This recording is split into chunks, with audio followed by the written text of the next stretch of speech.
Berbeda dengan pernyataan sikapnya kemarin, kini PKS menyatakan menolak hasil Pilpres. Sebagaimana yang disampaikan oleh Presiden PKS Ahmad Syahiku pada Minggu 24 Maret 2024. Keputusan ini diambil dari hasil musyawarah Majelis Syura yang ke-10 PKS yang menegaskan menolak kemenangan Prabowo Subianto dan Gibran Rakabuming Raka. Ahmad Syahiku mengatakan PKS bakal fokus mengawal gugatan dugaan kecurangan dalam Pilpres 2024.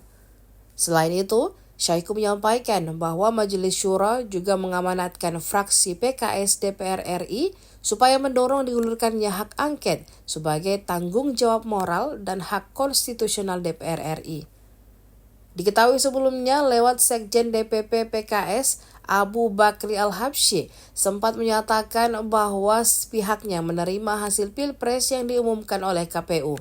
Namun tiba-tiba pernyataan sikap PKS berubah total ketika Presiden PKS Ahmad Syahiku menegaskan menolak hasil Pilpres 2024.